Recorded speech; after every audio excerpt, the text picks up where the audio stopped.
You wanna know who I am?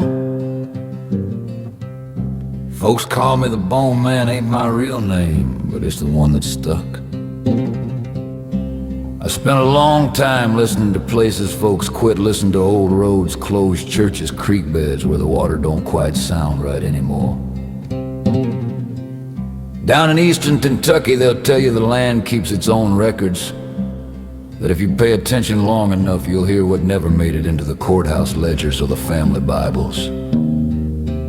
Tonight on Requiem Radio, a story about a promise made where no witnesses stood, about a song with no words, about what happens when the ground decides it's time to remember.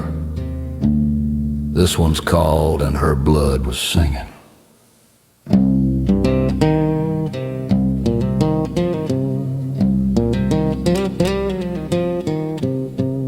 I used to believe history stayed where it was put, boxed up in libraries, stitched together with dates and signatures, finished once the ink dried. But after that march in Harlan County, I learned better. History doesn't sit still here. It breathes in hollers and creek beds, it rides coal dust and clings to thawing ground. And when winter finally loosens its grip, the land starts to speak. I learned that lesson at Widow Larkin's house on Big Laurel Road, not far from where the old miner's tracks disappear into brush like a promise that gave up quietly. The first night I heard the creek behind her place sounding wrong. I told myself it was nothing more than runoff meeting stone and dead leaves. I had groceries in my hands and good intentions on my mind. I wasn't thinking about ghosts, I was thinking about duty and how keeping things simple can keep a woman from feeling hollow. Then the sound shifted, not water, not wind, something tighter, something that wavered the way a banjo string does when touched by a hand that means more than music. Widow Larkin met me at the door as if she'd been waiting inside. Her kitchen carried the smell of coal smoke and dried apples of time lived slowly and without apology. Everything in that room suggested endurance, her stove, her herbs, her quiet certainty. I mentioned the letters I'd been cataloging at the library, 19th century correspondence. A woman whose handwriting grew heavier with every page, a man who promised a future and led her on a walk she never returned from, the kind of record that ends without explanation and gets shelved where curiosity eventually gives up. The room went still. I understood then that some knowledge is treated like a live coal, handled only when necessary and never casually in these hills. A walk has always meant more than movement.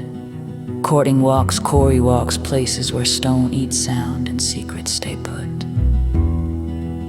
I left before night fully set, but the creek's strange hum followed me home, threading itself into my thoughts that week.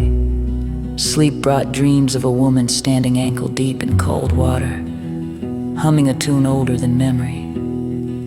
No words, just longing. I went back on Saturday. The thaw had swollen the creek, and upstream I found the stones set with intention, leading into a hollow where the land cupped low and the air pressed close. The sound returned, thin and insistent, as if the ground itself was remembering out loud. That was where she appeared, not suddenly, not theatrically, just present, a shape held together by sorrow and water, carrying the weight of a life stopped mid-breath. What she conveyed needed no dialogue. The story was written in her posture, in the way the earth beneath her looked newly turned no matter how many years had passed. Behind her, another presence gathered, certainty without compassion. Authority mistaken for love, the kind that believes silence equals consent and secrecy equals devotion. The land reacted to him the way a body reacts to a sickness it's carried too long. The moment broke when light cut through the hollow, steady, deliberate, unafraid. The lantern didn't shout, it didn't argue, it simply refused to look away. What followed felt less like banishment and more like release. The girl's outline brightened, loosened, and finally dissolved into the air, leaving behind only the scent of wet earth and the echo of a song that no longer needed a body to carry it. The other presents unraveled more slowly, certainty bleeding away until there was nothing left for the land to hold. By the time I returned to the road, the creek had settled back into something that sounded like water again. But I knew better. Spring passed, red buds bloomed, life resumed its careful routine. Still, some mornings before dawn I hear it, that faint hum rising from creek beds and hollers, not melody, not warning. Just remembrance. And I understand now why the stories stay low here. Forgetting isn't what lets things happen again. Remembering out loud is what draws attention, and attention in these hills has a way of choosing sides.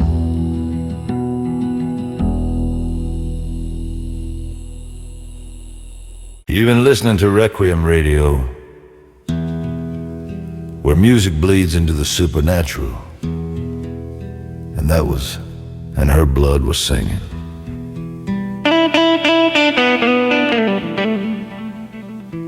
Some songs don't need instruments. Some vows don't need witnesses. And some places never stop humming, no matter how quiet folks pretend to be. Ain't gonna be no more tonight. Y'all rest easy, and don't let the dark drive you home.